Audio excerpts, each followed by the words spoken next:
de vous savoir nombreux fidèles au programme de notre agence Lucas Dream Agency. Sur le plateau de Derrière le masque, je reçois pour vous un critique d'art, enseignant, père de famille, Ilunga Musanga Bruno. Bonjour. Bonjour madame. Quelle définition donnez-vous aux critiques d'art? Critique d'art, c'est une personne qui observe les œuvres d'art, qui analyse ces œuvres d'art, qui donne une signification à une œuvre d'art, qui donne un sens à l'observation de ces œuvres d'art par rapport au public. Voilà. Étant critique d'art, qui sont selon vous, je ne dis pas en général, je ne dis pas que c'est ça l'histoire du Congo, mais qui sont selon vous les précurseurs des arts plastiques congolais? Oui, les précurseurs de l'art plastique congolais, ils sont nombreux. D'autres sont déjà décédés, il y a ceux-là qui sont en vie. Vous voulez que je parle de ceux qui sont en vie ou ceux Même qui sont 5 noms. 5 noms. Oui. Oui, justement, vous avez Loufoua, Papa Loufoua qui est encore en vie. À l'époque, nous avions, même maintenant, nous avons Bamba Dombassi qui est là. Nous avons Liolo, nous avons Mavinga, et nous avons Lema Koussa, qui sont là encore. Voilà. Quel est ce secret qui se cache derrière vos mérites? Oui, le secret, c'est que nous suivions des modèles. Des modèles, la plupart du temps, je travaille avec des prêtres. Et j'avais, quand j'étais très jeune, j'avais encore un prêtre qui s'appelait Jules Stofflen. Celui-là m'a beaucoup encadré parce que j'ai dirigé les jeunes. Je dirigeais les jeunes qui jouaient au foot, j'ai créé des équipes, etc. Et avant de quitter la ville de Kananga Sombala pour venir à Kinshasa, il m'a donné une Bible un Nouveau Testament. Il m'a dit, tu me quittes, j'ai beaucoup de regrets, mais voilà ce que tu vas faire. Parce qu'il me donnait toutes les balles mousses, toutes les malles pour gérer les jeunes, travailler avec eux. Oui. Et quand je suis arrivé ici, j'ai rencontré le frère Cornet. Le frère Cornet, Bamba, Badi, etc. au niveau de l'AICA, et j'ai travaillé avec eux. Et en tant qu'étudiant, je côtoyais plus Bamba Dombassi. Il lisait beaucoup, je travaillais beaucoup avec lui, il était très dur, rigoureux. Et le frère Cornet très rigoureux, Badi Banga encore plus. Et je les suivais, docilement. Et il m'amenait, il corrigeait mes textes, et durement, et j'acceptais. C'est comme ça que j'ai travaillé également, après mes études à l'académie, j'ai travaillé avec les frères des écoles chrétiennes. Papa Philippe Tamboué, Bikotier, Papa Bembika, qui me disait la main de fer dans un gant de velours. Qu'est-ce que signifie? Ça signifie que quand vous y allez, il ne faut pas être trop molle. Il faut travailler, il faut y aller, il faut être très dur, et ainsi de suite. Mais attention, il ne faut pas casser, il ne faut pas brûler, il faut déranger les gens. Non, mais tu es avec un caractère, mais tout en étant en arrondissant les angles, à ne pas casser qui que ce soit, ne pas déranger les autres. Alors il faut être dur en soi-même, en son caractère, en tout ce que vous faites, mais en arrondissant les angles et ne pas détruire les autres. Nous allons marquer une pause et on va en profiter pour suivre votre portrait. Et juste après, on va se retrouver toujours sur ce même plateau pour la suite de notre émission d'aujourd'hui. Merci. Voilà.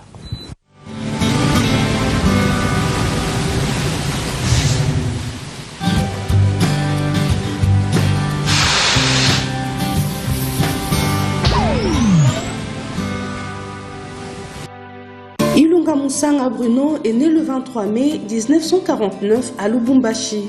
Il est originaire de la province du Kasaï occidental, plus précisément dans le village de Benakadibwe.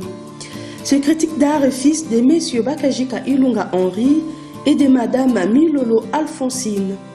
Marié à madame Bombo Ilunga Antoinette, notre invité est père de 9 enfants, dont 8 garçons et une fille. En 1956, Bruno Ilunga débute ses études primaires pour le finir en 1962 à Kananga. C'est en 1964 qu'il entame son cycle d'orientation au lycée Kelekele, toujours à Kananga. Et il obtiendra 5 ans plus tard son diplôme d'État en option sculpture à l'Institut des Beaux-Arts de Kananga première promotion. En 1974, il devient gradué en arts plastiques à l'Académie des Beaux-Arts de Kinshasa au département de céramique. En 2003, notre invité décroche son diplôme de licence en sciences de l'art en option gestion des entreprises culturelles, touristiques et loisirs à l'ISPEL, bar UCC Malula de Kinshasa. Cette même année, il obtiendra encore son diplôme de graduat en art du ministère à l'Institut biblique de Kinshasa. Comme carrière professionnelle, Prof Ilunga, comme l'appellent souvent ses étudiants, a occupé plusieurs postes au sein de l'Académie des Beaux-Arts de 1974 à 2014. Il fut conseiller pédagogique à l'Institut Kilimani, préfet des études à l'Institut technique et agricole et commercial de Matadi Mayo à Mongafula, préfet des études à l'Institut de Saluku à Maluku. On peut dire que sa carrière professionnelle est basée sur l'enseignement et l'éducation. De retour sur ce plateau de Derrière le masque, nous venons de suivre votre portrait.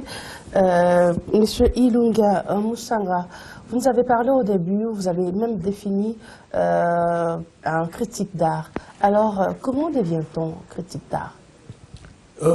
C'est une profession libérale. Oui. Il faut l'aimer. Il faut aimer l'art. Il faut être passionné de l'art. Et quand on veut devenir critique d'art, il faut beaucoup observer les œuvres d'art. Il faut les aimer. Il faut le porter dans le cœur. Et quand vous le portez, il y a un code que vous devez connaître pour déchiffrer tout ce qui est à l'intérieur de l'œuvre d'art. Ce n'est pas pour rien qu'on le regarde. On regarde une œuvre avec beaucoup de passion, beaucoup d'amour. Hein? Et puis quand on a ça, on commence à aimer, on commence à parler. Il y a des éléments qui vous arrivent parce que vous aimez. En dehors de cet amour, il faut absolument que vous puissiez vous documenter également. Vous devez avoir beaucoup de notions d'esthétique, la psychologie de l'art, la sociologie de l'art.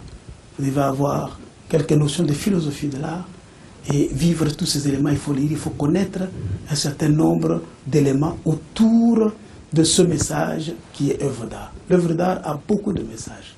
C'est un langage codé, fermé, mais il faut le décortiquer et le fermer. Pour le faire sortir, il faut l'aimer. Voilà. Et le critère pour devenir, comme vous, plusieurs fois préfet des études? Il faut aimer aussi les enfants. Il faut aimer l'enseignement. Il faut savoir communiquer. Un préfet des études, on ne le naît pas, on ne le devient pas comme ça. On peut vous nommer, vous ne le ferez pas. Mais il faut aimer les enfants. Il faut aimer l'enseignement. Il faut aimer communiquer. Il faut avoir beaucoup de passion pour la communication. Parce que vous forgez un certain nombre d'enfants qui viennent avec d'autres mentalités, qui deviennent d'autres éducations différentes d'une maison à une autre. Mais vous devez les mettre ensemble. Vous devez leur donner une ligne de conduite, une discipline de l'école, une manière de vivre dans l'école. Tous doivent être ensemble. Mais pour le mettre ensemble, il faut les aimer. Sans distinction, il faut les aimer. Et quand vous les aimez, vous transmettez quelque chose qui entre dans leur cœur. Et quand ils vous portent dans leur cœur, eux aussi communiquent. Quand ils communiquent, ils partisent avec vous. Vous devez les amis. Il y a 4 personnes qui nous ont parlé de vous, qui ont témoigné, mais on va le suivre tout à l'heure. Mais juste avant ça, si vous pouvez nous parler rapidement, même en quelques phrases, de 3 personnes. Vous n'avez aucune idée de qui il s'agit. Mavinga le peintre, Ndamvu, et pour finir, Moussangi Temo, Olivier. Mavinga, c'est mon ancien enseignant. Un enseignant de dessin, un virtuose, un monsieur qui savait très bien dessiner, bien observer. Et le prof Mavinga, je l'ai beaucoup aimé parce que quand il vous donne une remarque, il vous dit quelque chose, il faut le prendre parce qu'il a bien observé. Il observe très bien. Et quand il vous dit quelque chose, il faut le suivre. Et c'est un monsieur qui dit des choses sans embâche parce qu'il vous connaît, il vous aime. Ben non, c'est parce qu'il veut que vous fassiez quelque chose de bien. Et ça, c'est Mavinga. Dans vous, c'était encore un grand artiste. Un grand artiste. Je l'ai connu, il nous a donné une fois le cours d'aquarelle. Mais ça touche quand il prend le pinceau. Il suffit seulement qu'il mette une couche, vous voyez les effets déjà de la couleur qui ressort sur ce cours d'aquarelle. Mais quand il vous dit quelque chose, parce qu'il bégayait un peu, mais quand il vous dit quelque chose, il faut savoir bien l'écouter. Quand vous ne l'écoutez pas, il s'énerve et il s'en va. Il dit que celui-ci n'est pas fait pour l'académie, il peut même vous chasser. Mais c'est quelqu'un qui sentait la couleur, qui vivait la couleur, qui aimait bien qu'on transmette. Quand il vous parle, lui ressent ce qu'il vous dit. Mais si vous ne le ressentez pas comme lui, alors à ce moment-là, ce n'est pas possible. Moussa Ngintemo, un critique d'art, un écrivain que j'aimais beaucoup. On a travaillé avec lui. En même temps, il était à un moment donné président de l'AICA. Actuellement, avec cet état, ce qu'il est. Bon, vraiment, j'ai beaucoup aimé parce qu'il vous parle avec un peu d'humour, hein, avec beaucoup de sourire, mais il vous dit des choses extraordinaires. C'est un bon écrivain, il a une belle plume, et quand moi j'ai eu à travailler avec lui, je lui ai donné mon texte, il m'a corrigé, mais avec une belle poésie, une belle ligne, j'ai ça à la maison, mais c'est formidable. Alors, ce sont des grands avec qui nous avons travaillé. Moussangi, critique d'art, écrivain, et c'était bon. Nous suivons alors les personnes qui ont témoigné sur Monsieur Ilunga Musanga Breno. Suivez.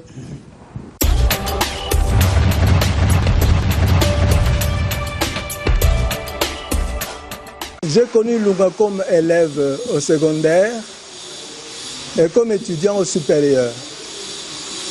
Ilunga, c'est aussi un confrère dans l'Association internationale de critiques d'art. C'est aussi un confrère dans l'Association congolaise de plasticiens, dont il est actuellement le secrétaire général. C'est vraiment un garçon qui est précieux pour nous à l'Académie de Beaux-Arts parce qu'il est devenu un véritable scientifique de l'art et un véritable pédagogue de l'art. Donc je dis que c'est un garçon exemplaire, intelligent, toujours dévoué pour l'Académie, pour la nation. C'est vraiment pour moi un citoyen exemplaire. Qu'il reste sur les traces de ces vieux que nous sommes, qu'il continue à persévérer dans ce qu'il fait, parce que c'est un garçon, je crois, qui est au service d'un idéal. Compte tenu de tout ce qu'il a fait dans le passé, au niveau de l'Institut de Beaux-Arts, où il a été le préfet des études, vu ce qu'il fait à travers les associations culturelles, vu en tout cas les services qu'il rend à l'Académie de Beaux-Arts, il mérite une promotion. Moi, j'aimerais bien le voir parmi les dirigeants de l'établissement. Mon professeur d'esthétique à l'Institut des Beaux-Arts, et après il fit notre préfet. Un monsieur plein de dévouement, un professeur vraiment qui a les soucis d'émergence. Il visait trop l'excellence sur son accent oratoire. C'est en tout cas, non. On a connu des profs, mais quand il parlait, tu sens. Moi, je l'appréciais beaucoup sur l'articulation de R. Donc quand il dit renaissance, tu sens, il articule les mots. Donc en tout cas, j'ai plein de souvenirs. Et sur la manière dont il donnait, il dispensait son cours. Vous sentez que non, il a la matière, sans discontinuité.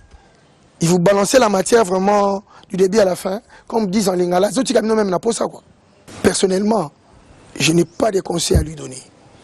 Personnellement, il n'est pas parfait parce que un être humain reste toujours un être humain, mais en tout cas, en ce que je sache, moi personnellement, je n'ai pas de conseils à lui donner. Ce que je peux dire maintenant devant les caméras, cette connaissance qui nous a été transmise par vous, je crois que vous gardez toujours cette lignée, de former cette élite d'émergence pour l'avenir de demain. Je sais que, comme vous êtes là, l'enseignement n'a pas baissé. Moi, je connais de quoi je parle, je pèse bien mes mots. Les leçons même dont vous nous avez enseigné, moi, je garde ça. Je peux même vous en donner une. Les cercles chromatiques, le tableau des couleurs, je garde ça. Donc, il y a R, il y a les couleurs primaires, il y a les couleurs complémentaires, il y a les couleurs secondaires. Quand on prend les couleurs primaires, je garde ça. Ça fait 37 ans, mais je garde ça. Monsieur Ilunga, c'est mon grand frère. Il est mon aîné. et moi je suis sa petite sœur. C'était vraiment un grand frère très aimable. Il a des qualités très positives dans le sens qu'il gronde difficilement, il tape difficilement et son problème c'est dès que vous avez commis une faute, il vous laisse d'abord le temps et il revient pour vous dire bon voilà ce que tu avais fait là. Il commence à te montrer les méfaits, les conséquences et il t'oriente pour pouvoir abandonner et poursuivre des bons éléments. Et son problème est qu'il ne veut pas qu'en tant qu'enfant, fille ou garçon, de ne pas avoir de mauvaises compagnies. Il vous amène toujours dans la prière. Et il conseille avec la Bible à la main. Et quand il vous parle, il revient toujours sur un verset biblique. Et il est vraiment plus qu'un pasteur dans la famille. En parlant de lui, vous voyez, j'ai déjà le sourire. Hein, il m'a enseigné en tant que professeur. Et puis à un certain moment, il est devenu le directeur des études à l'Académie des Beaux-Arts, aux humanités. Et voilà, pour moi, c'est une grande personnalité. C'est quelqu'un qui nous a inculqué beaucoup de choses, dont je garde même des séquelles jusqu'à aujourd'hui. Quand il faisait ses cours, il était vraiment assez méticuleux. Hein, il tenait à ce que tout soit bien rangé. Je pense qu'il a toujours rêvé d'un meilleur monde. Il nous donnait cours comme si on était en Suisse, comme si on était aux États-Unis. Donc il se voyait former une élite. Et ça, on le voyait dans son souci. Voilà, c'est quelqu'un qui... Je ne pense pas qu'il a versé dans la corruption, du genre je n'ai pas eu de points. Non, non. On ne pensait même pas à ça. Hein, c'est-à-dire que dans son cours, où vous réussissez, ou vous avez échoué. Il n'y a même pas de négociation. Et c'est une personne assez intransigeante. Hein. C'est-à-dire qu'il est vraiment... il a ses normes dans la tête. J'ai eu beaucoup de professeurs, mais je garde surtout le souvenir de M. Ilunga en tant que professeur et aussi en tant que directeur. M. Ilunga, pour moi, c'est quelqu'un qui nous a donné le cours d'esthétique, hein, je pense, oui, si je me rappelle bien. Hein, on avait le cours d'esthétique avec lui. Et il reste un exemple pour moi. D'ailleurs, même après mes études, souvent quand je vais à l'Académie des Beaux-Arts, je vais, je ne dirais pas uniquement, mais surtout pour le voir. Hein, je vais là-bas, je le vois, on discute un peu. Et j'ai remarqué que c'est la même attitude qu'il a jusqu'aujourd'hui. Et j'ai dit que non. Vraiment, félicitations professeur, félicitations mon directeur. Moi je garde un très bon souvenir de vous. Et vous savez que ce n'est pas pour une émission, mais je viens souvent vous voir et on partage de bons moments avec vous. J'espère que ça va durer. Un mot à ajouter par rapport à ces images? Vous savez, quand on a travaillé sans penser à quoi que ce soit, on a eu beaucoup de passion pour les jeunes gens. Et entendre des mots comme ça, et ça donne un peu de frisson et tout ça. On se dit, qu'est-ce qu'on a pu faire, qu'est-ce qu'on pouvait faire, qu'est-ce que les gens ont gardé. Mais la période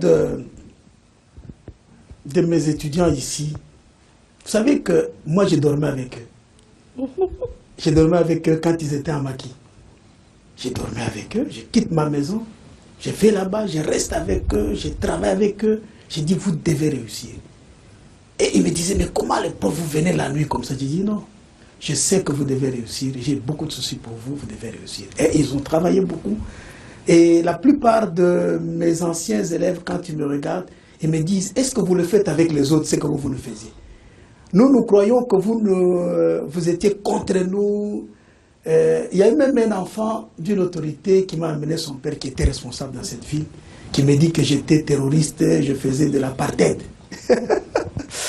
Aujourd'hui, quand je rencontre cette fille, elle me dit, ah, moi je ne savais pas ce que vous vouliez de nous, mais maintenant nous comprenons quand nous sommes dans la vie. Quand on était des petits enfants, on ne comprenait pas. C'est-à-dire que mon problème, c'est que j'ai travaillé beaucoup avec les gens comme des Bamba, les prêtres, qui étaient très durs, et j'ai eu cet élément-là, et je devrais transmettre. C'est un devoir que je devrais faire ça avec les jeunes gens. Quand ils me le rappellent, je suis très, très, très fier. J'ai eu même une association des jeunes, anciens de l'académie, qui sont mariés avec leurs enfants qui m'ont invité dans leur foyer avec mon épouse. Ils m'ont dit, vous amenez un de vos enfants. Je les ai amenés. Nous sommes allés à des bonhommes. Et ils m'ont rappelé devant mon épouse tout ça. Oh non, ça m'a fait beaucoup de frissons. J'ai dit, écoute, bon, qu'est-ce que vous voulez? On a fait ce qu'on pouvait faire. Voilà. Il y a vos étudiants qui nous ont parlé de vous, seulement de bons souvenirs, de bonnes choses. Alors vous êtes aussi époux et père de famille. Quelle est selon vous la plus grande richesse qu'un père peut léguer à ses enfants? Moi, j'ai connu un papa qui était ajusteur à la Gécamine, qui venait à vélo, qui travaillait très dur.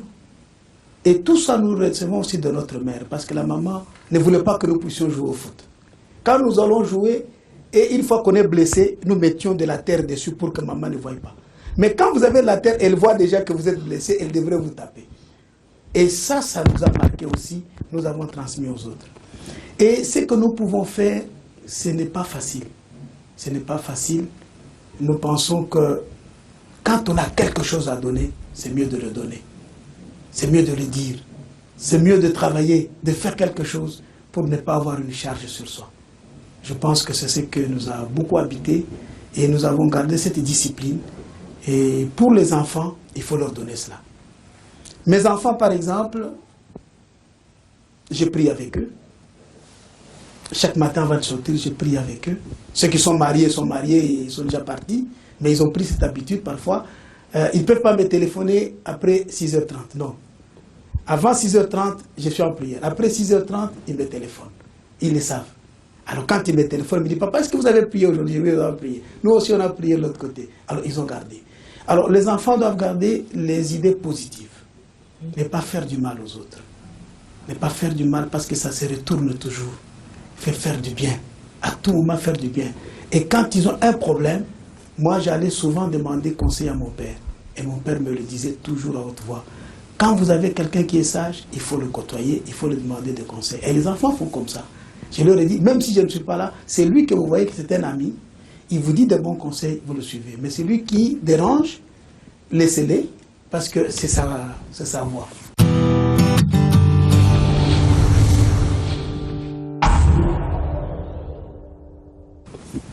Voilà. C'est notre rubrique Lingua. Vous allez ouvrir et puis nous lire ce que vous avez trouvé.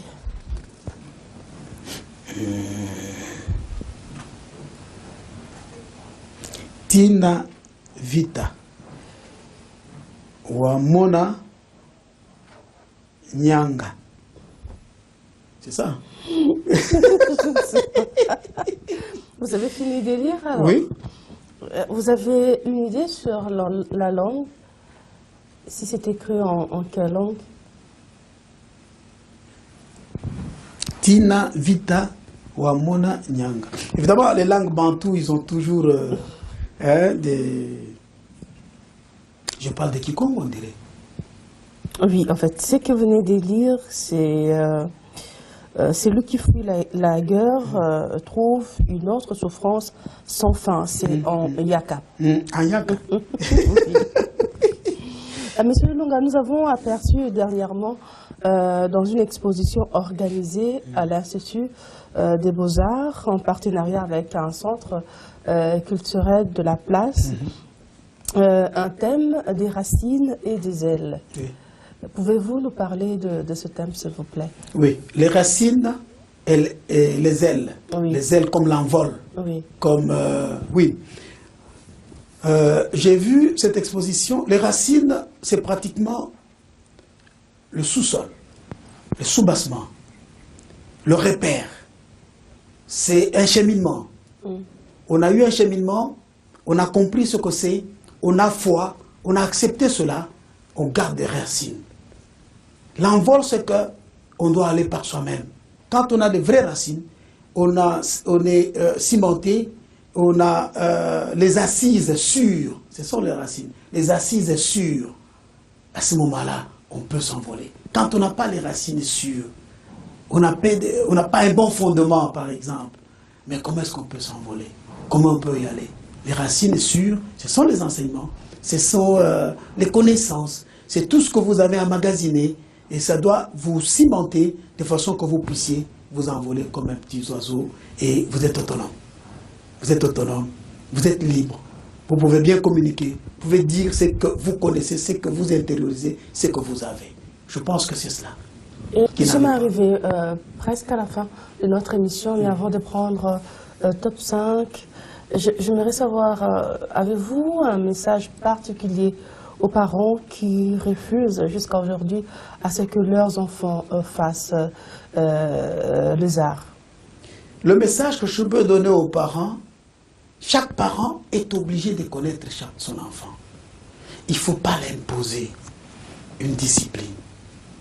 Les enfants tels qu'ils sont là en train de travailler, il a des penchants, il a des amis, il a des compréhensions, il regarde les émissions, il voit les gens, il cherche un modèle.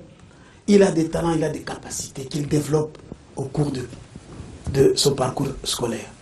Alors, quand il développe cela, il faudra que les parents comprennent qu'est-ce que l'enfant veut. Si l'enfant veut le beaux-arts, il faut le mettre, le sceller, continuer. J'aimerais que les parents comprennent. Le beaux-arts, c'est la meilleure école. Une école où l'enfant est indépendant. L'enfant est libre. Il pense, il réfléchit. Vous en profitez pour faire même votre promotion. Évidemment, la promotion, c'est la même parce qu'on ne peut pas faire autrement. Oui. Quand vous m'avez invité ici, c'est justement la promotion que vous faites. De beaux-arts. Ok.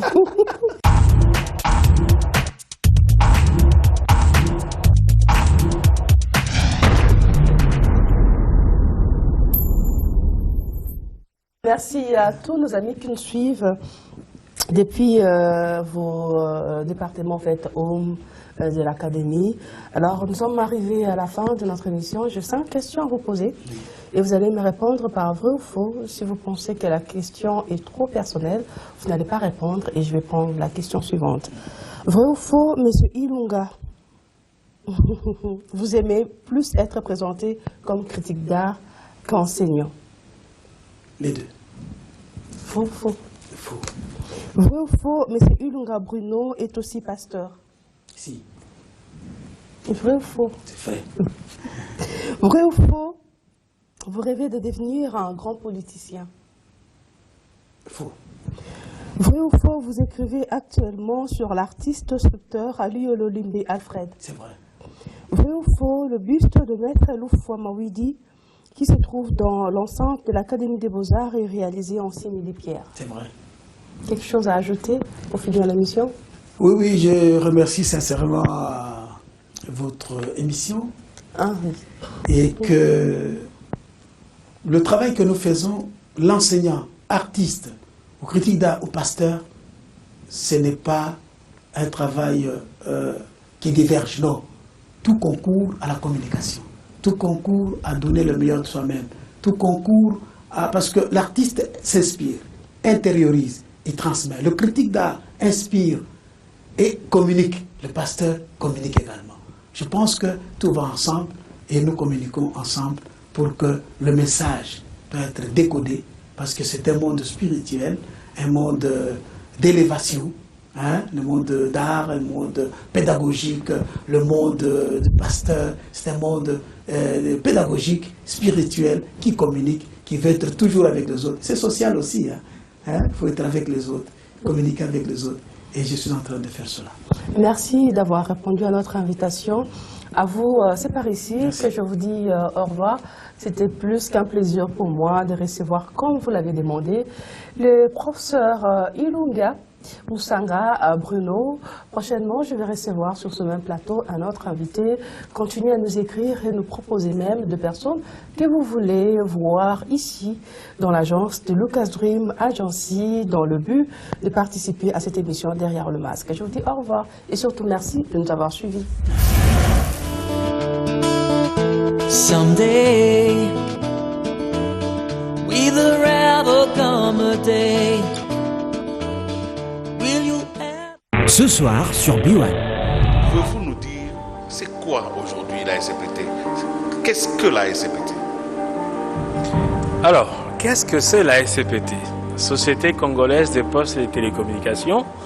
Je peux dire que c'est l'opérateur public qui a reçu mandat, dont l'objet social est de faire la poste, d'un côté, et de l'autre côté, c'est de faire le télécom public, avec l'obligation de service universel. Donc l'obligation de faire que chaque Congolais, là où il est, puisse bénéficier de cette possibilité de communiquer, d'envoyer une lettre et d'opérer tout ce service lié à la poste en toute quiétude à travers le bureau de poste le plus proche.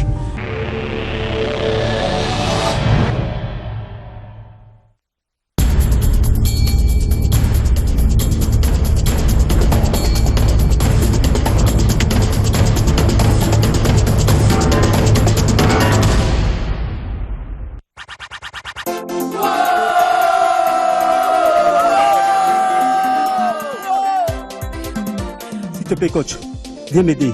Si on perd ces matchs, on perd les tournois. Allons voir les enfants. Les gars, vous devez gagner ce match aujourd'hui. Vous jouez bien, mais il vous manque quelque chose. Coach, mais qu'est-ce qui nous manque? Vous voulez savoir comment je fais pour gagner tous mes matchs? Oui, coach. Vous voulez vraiment gagner ce match? On veut gagner. Hé, Maman Kouloutou. Wapiye. Yeah,